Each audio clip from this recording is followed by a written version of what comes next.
Welcome everyone to the third episode of Birds of a Feather Talk Together podcast. This week we focus on some mailbag questions from our listeners. We learn a little bit about some of the field work that John has done in Uganda, talk about genetic mutations in birds that can cause unique patterns and coloring, and also talk about birding on vacation.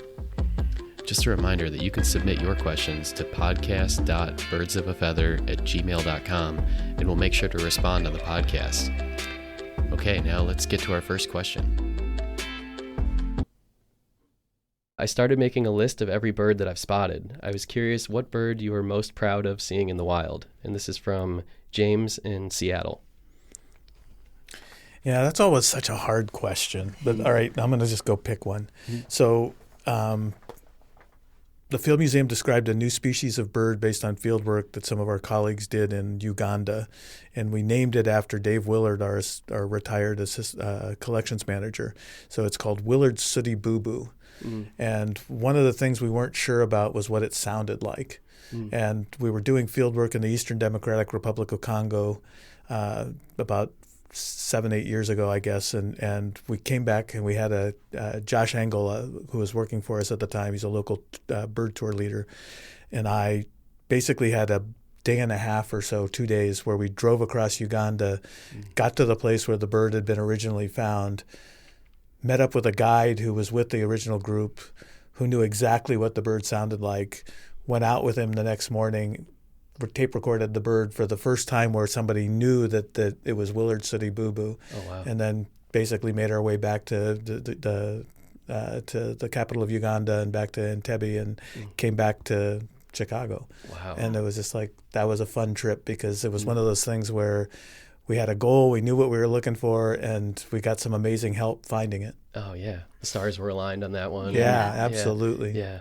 Well, my story is not like that. His is full of adventure, as his stories usually are. And mine, it was the first time I saw a cardinal. Oh, okay. Because I grew up in the Pacific Northwest. There were no cardinals there. And so the first time I came to Louisiana, I got out of the car and there was this bright red bird, and I'd never seen it before in real life, and everybody's like, why are you so excited by that? I'm like, I've never seen anything like this before. Yeah. So mine is more mundane, but that's the point, right, is that each bird means something to someone else. So I love brown creepers, for example, in North America. Everybody has their own thing. Is it the flashiest bird? No. Is it maybe the most interesting one? Probably not, but it's kind of what appeals to me as a person. Yeah. So everybody has their own thing. Right. That's one of the good things about birds. Yeah. That, there's room for everybody to have their own thing. Yeah. So what about you guys? Yeah, so mine isn't a very exciting one, but the story behind it I really like. So mine was a white-breasted nuthatch, and we were on a guided tour with our Audubon group last fall, and we didn't know what that was, and everyone was spotting it, and they saw one, and we couldn't find it. And then we kind of got like split off from the group, and they were, maybe 5 minutes ahead of us, and we saw it on our own. And there's this hiker that's walking by and sees us with our binoculars, all excited, and he's not a birder, and he's, what do you guys see? And he probably thought it was a hawk or, an owl or something. And I was like, a white-breasted nuthatch, and he was just like, okay. He just walked away. Like I could have, I was speaking a different language. I don't think he even realized that was a bird. Yes. But that was a moment where I was like so proud that I remembered what it was. I was like, I don't know. I was so proud of you because I had just been told the name too, and I was totally starstruck when the guy asked, and I had no idea what the bird was calling. So we were joking. I was saying if he had asked like 5 minutes later, I might have not known it. Yeah. It was like. And then I have another one actually, and this was on our second date. We were in Colorado, and it was nighttime, and we were driving back we went snowshoeing at night, and didn't really know each other that well. And there was an owl. And at the time, I didn't look up what kind of owl it was. It wasn't a great horned, but there was an owl on a light post. And we were driving, and I was like, I think I just saw an owl, and like slammed on the brakes. And it's one of those moments where I'm like, I hope she is okay with this. I hope she thinks this is as cool as I do. That's how you know you've become a bird watcher. Yeah, when you do something like that. Yeah. Slam on the brakes, do a U-turn, go back, and we got out and looked at it. Yes. And you were like amazed as I was. And Yes. we were like, all right, good. We're a good match. Yeah. So you must have your own then, Amanda. Yeah. So Shannon, mine just happened last weekend. We, because we were talking about this ahead of time, and we were at the Chicago Botanic Garden and saw a whole slew of cool birds there. But I saw a bird that I had only read about, and it was a very common bird like yours, Shannon, but it was I think it's called a piebald robin, like a robin that has vitiligo. Oh, really? Yeah. So it was a robin that had, its head was almost 100% white, and then it had white speckles all over it. So I was really excited about that. Yeah, for a long time we had a house sparrow in our yard that had a characteristic patch of white on it, and it was around for maybe a couple of years, and then it's not there anymore. But yeah, when you see anomalies like that, it's really the people who have found birds that are half male and half female. Yes. There's all kinds of really bizarre things, or albino, where all of the pigment production has been turned off. Yes. What causes that? Is that like I have like a mole? Is that like the same thing? Or? I mean, at some level, yes. Yeah. And yet at the same time, I mean, that's one of the things. I mean, what happens to those individuals is most of the time they probably can't attract mates. They may attract more predators. So but you never know. And there's some neat stories out in the bird world of patterns where you can clearly see that partial albinism was actually favored in a small population such that all the males in that population now have that trait, where a group that another population next to them doesn't. Wow. And so sometimes, I mean, mutations like that have to start somewhere. Yeah. And so they are most of the time just moles and things, but you never know. Okay, interesting. Can be. Yeah, and so a mutation could cause the lack of any deposition of pigment into feathers. And if that's how you're colored, then you don't have any pigment in you. But what's more common than complete albinism is these partial ones, where there might be a little bit of pigment, but there have been other mutations. And if those mutations happen in your eggs and your sperm, then there's the potential for evolution to act on them. So if it's just an individual, that's, not going to last in an evolutionary sense. But if a mutation happens in the individual and it gets into the eggs and sperm, and say if you're a group of birds of paradise and that happens to you and your females prefer males with novelties, well, then if you look like that, you could be super duper attractive. Okay. So that robin that you saw might have been the the harbinger. I mean, you just don't know. But again, one of the neat things is we've got tools now in a genomic world where you can begin to ask those questions down to levels that we just never even had a remote possibility of even 30 years ago. I mean, there could be a developmental thing that happened too, in parts of cell division, and then that perpetuates itself where there's no deposition of pigment in feathers that are not from a genomic mutation like that, but from some kind of developmental process that kind of got a little bit askew. But I just like the fact that you can see that bird as an individual.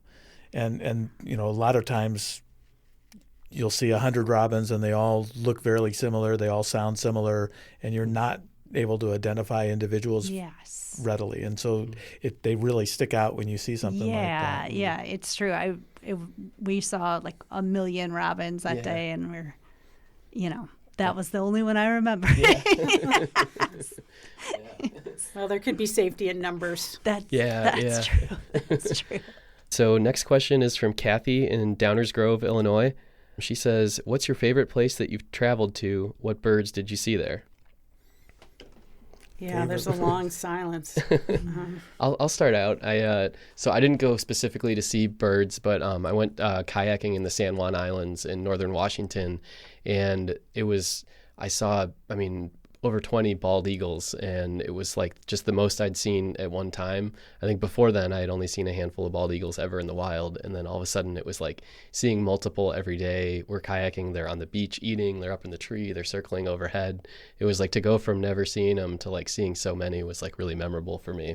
So that's what I've got. That's awesome. Yeah. All right, I'll stay in North America too, and I'll go with I worked as a Student Conservation Association volunteer in the Guadalupe Mountains National Park for a summer, and my job was to measure trails. And the chief naturalist said, when you've gone up a trail and get to the end of it, you can drop this wheel that we were using to measure them and just go birding. Oh. And so that's exactly what I did all the way through the Guadalupe Mountains all summer, and it was just a spectacular time with birds like golden eagles and spotted owls and birds that are only found in Texas and some of this part of the state, and it was a beautiful remote area that I really enjoyed. That's nice. Well, of course, mine is more mundane yet again, but that's because I didn't grow up traveling very much, I didn't grow up bird watching, really. And so it wasn't until I got this summer job where it was my job to catalog and computerize the bird collections in Victoria at the museum that we went bird watching on Fridays. And I didn't know people did that. And I didn't know people got paid to do things like that. Nobody in my life had ever... I didn't know that was a job. I didn't know it was a thing. And so those very first trips with people who are knowledgeable to help me understand what I was seeing were just, obviously they're life-changing, because I went on to do something that I didn't even know existed when I was a kid. And so those first bird watching things, a lot of these first, when you go somewhere outside of your normal, there's always these first, like my silly cardinal, the first time I saw an armadillo, for example. There's all these kind of quirky things that you don't have to go somewhere really exotic to see things, but you can go places where you can see whole families of birds that you're not going to see around here. So that is... the first time I went to Costa Rica, I felt like someone had dropped me in a terrarium, and the houseplants were 30 feet tall, and there were mixed species flocks all around me, and I had never experienced anything like that, where I couldn't even identify. It was so overwhelming. The idea that there can be so much variation from where you go. You get these experiences that are so profound. I was wondering, when you to vacation, do you make it a bird, like a bird event? Vacation? Yeah. Are you like, what's vacation? Most of our holidays have revolved around our son's hockey, historically. Or for going to visit family is a lot of it. But we do travel for work too. So that's the reason I've been to some really fun places, is to go there to look at birds. But yeah, we're always, I always tell Johnny's going to drive us off the road because he's looking for birds. We have stopped plenty of times, and it's why we have really quirky habits on vacation. I like to go places where we can just do whatever we want, because my calendar rules my life normally, and I want to go to a place where I don't have things that are scheduled. If we want to stop somewhere, we stop. If we want to go somewhere else, we do that on our own time. I think we'd probably drive people crazy if they traveled anywhere with us. We used to drive our son crazy. He thinks bird watching is boring and that we move too slowly. That was his take. And that forests are scary. So if you grow up in the Midwest, you think the Pacific Northwest's rainforests are pretty scary. That's funny. What do you think about vacations?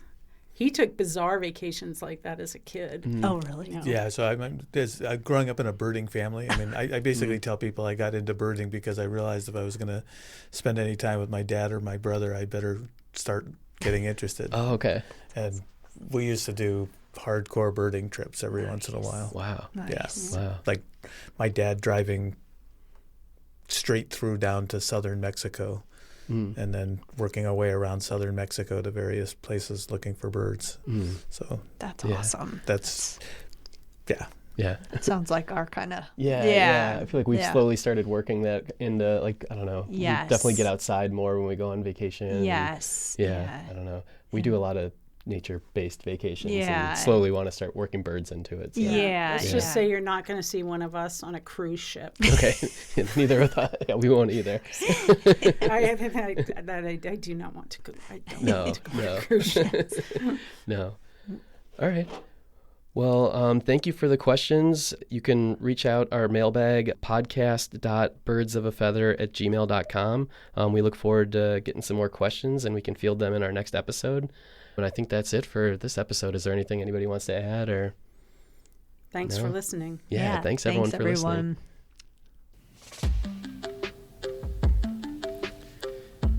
Thanks as always to Earhole Studios in Chicago for letting us record there. We really appreciate it and wanted to thank all of our listeners for continuing to support us. If you are enjoying this podcast and think someone else that you know would enjoy it, we ask that you please share it with them. If you have any feedback, any questions, or want to be featured on our mailbag, please reach out at podcast.birdsofafeather@gmail.com. Once again, that's podcast.birdsofafeather@gmail.com, and we will make sure to respond. We'll have more episodes coming up, so please tune in, and thank you everyone for listening. Have a great day.